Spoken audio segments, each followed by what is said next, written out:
வணக்கம். இபிஎஃப்ஓ பயனாளர்களுக்கு இபிஎஃப்ஓவின் pension PF கணக்கில் 2 வருட இலவச போனஸ். சற்று முன் வெளியான முக்கிய அறிவிப்பின்படி தனியார் துறை ஊழியர்களுக்கு ஜாக்பாட். தனியார் நிறுவன ஊழியர்கள் 20 வருடம் அல்லது அதற்கு மேல் தொடர்ந்து பணிபுரிந்தால் ஊழியர் வருங்கால வைப்பு நிதி அமைப்பு அதாவது இபிஎஃப்ஓ கூடுதலாக 2 வருட வெயிட்டேஜ் போனஸ் வழங்குகிறது.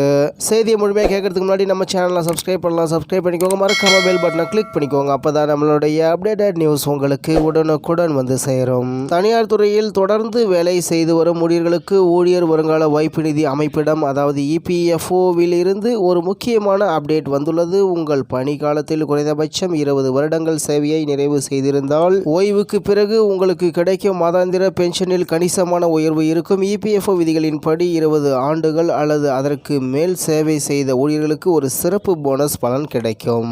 மேலும் இந்த 2 வருட வெயிட்டேஜ் போனஸ் விதி என்றால் என்ன? ஊழியர்களின் ஓய்வூதிய திட்டத்தின் அதாவது இபிஎஸ் 95 கீழ் பென்ஷன் பெற ஊழியர்கள் குறைந்தபட்சம் 10 வருடங்கள் சேவையாற்றி இருக்க வேண்டும் என்பது கட்டாயம். ஆனால் ஒரு ஊழியர் 20 ஆண்டுகள் அல்லது அதற்கு மேல் இபிஎஸ் திட்டத்தில் பங்களித்திருந்தால் இபிஎஃப்ஓ அவரது பென்ஷன் கணக்கீட்டின் போது கூடுதலாக 2 வருடங்களை போனஸ் சர்வீஸ் அதாவது சர்வீஸ் வெயிட்டேஜாக இலவசமாக சேர்க்கிறது. அதாவது நீங்கள் உண்மையில் 20 வருடங்கள் வேலை செய்திருந்தால் இபிஎஃப்ஓ கணக்கீட்டின் போது உங்கள் மொத்த பென்ஷன் சேவை காலம் 22 ஆண்டுகளாக கருதப்படும். மாதாந்திர பென்ஷன் எப்படி கணக்கிடப்படுகிறது? இபிஎஃப்ஓ விதிகளின்படி பென்ஷனை கணக்கிட ஒரு குறிப்பிட்ட ஃபார்முலா உள்ளது. மாதாந்திர பென்ஷன் ஈக்குவல் டு அதாவது பென்ஷன் சம்பளம் பெருக்கல் பென்ஷன் சேவை வகுத்தல் 70. இங்கே பென்ஷன் சம்பளம் என்பது உங்கள் கடைசி 60 மாத சேவையின் சராசரி சம்பளத்தை குறிக்கிறது. பென்ஷன் சேவை என்பது நீங்கள் இபிஎஸ் திட்டத்திற்கு பங்களித்த மொத்த ஆண்டுகளின் எண்ணிக்கையை குறிக்கிறது.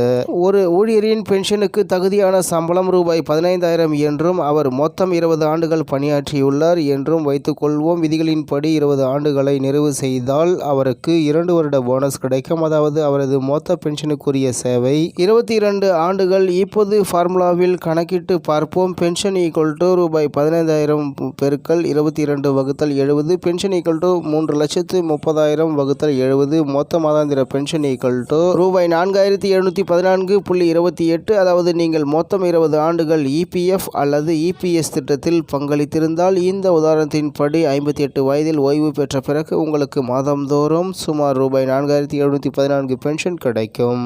இபிஎஃப்ஓ திட்டத்தின் கீழ் 20 ஆண்டுகள் அல்லது அதற்கு மேல் பணியாற்றிய தனியார் ஊழியர்களுக்கு இபிஎஃப்ஓ 2 வருட வெயிட்டேஜ் போனஸ் வழங்குகிறது. இதனால் 20 ஆண்டுகள் பணியாற்றியவர்களின் மொத்த சேவை காலம் 22 ஆண்டுகளாக கருதப்படும். ரூபாய் 15,000 என்ற அதிகபட்ச பென்ஷன் சம்பளம் உள்ள ஒரு ஊழியருக்கு இந்த போனஸ் காரணமாக ஓய்வுக்கு பிறகு மாதந்தோறும் சுமார் ரூபாய் 4,714 பென்ஷன் கிடைக்கும். ஊழியர்கள் நிறுவனம் மாறும்போது பிஎஃப் பணத்தை முழுமையாக எடுக்காமல் ஸ்கீம் சர்டிபிகேட் பெற்று சேவையை தொடர்ந்தால் 58 வயதில் இந்த கூடுதல் பென்ஷனின் முழு பலனையும் பெறலாம் என்று தகவல் வெளியாகியுள்ளது என்பது குறிப்பிடத்தக்கது.